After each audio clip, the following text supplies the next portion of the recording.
I wrote Leading After the Storm because I realized something was missing in how we prepare people to lead.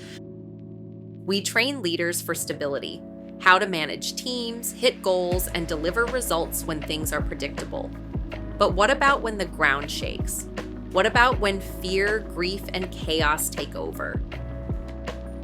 In every disaster, there comes a moment when people look around and ask, what now? What next? Who's going to lead? And sometimes the answer is you, even if you feel unprepared, even if you're hurting too. That is why I wrote this book, because leadership after crisis isn't about titles or applause. It's about presence. It's about showing up steady when everything else feels unsteady. And I want to share with you a story from chapter 1 that captures this reality. In early July 2025, torrential rainstorms swept across central Texas, triggering flash floods that devastated parts of Kerr County.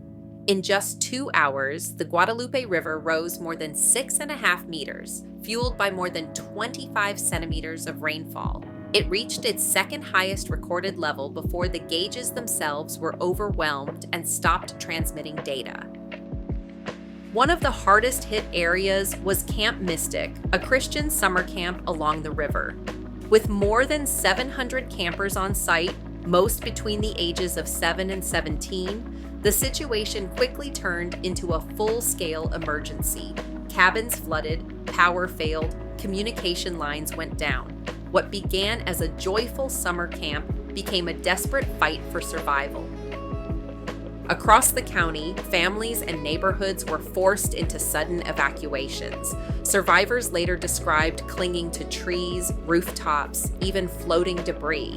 Parents flooded emergency lines and social media with pleas for help. Helicopters, rescue boats, and drones worked around the clock. And yet, for dozens of families across Texas, the storm left unbearable loss, including children among the missing.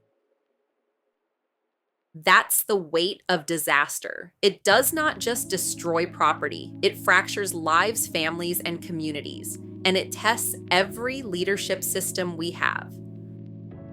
But this story is not only about what was lost, it is about what must be built. Because disaster does not ask whether we are ready. It simply arrives, and when it does, we do not rise to the moment. We fall to the level of our preparation. That preparation is emotional, structural, cultural, communal, and it belongs to all of us.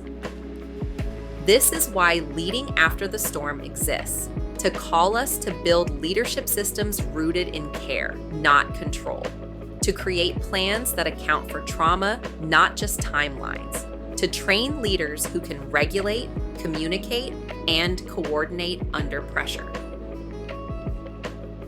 Because the storms will come, whether in Texas, Kerala, South Africa, or your own community. And when they do, the world will not need perfect leaders. It will need steady ones. To be the calm in the flood, the voice in the silence, the presence that makes recovery possible. If this resonated, stay with me. I'll be sharing more stories and tools from Leading After the Storm to help you lead with confidence when life doesn't go according to plan.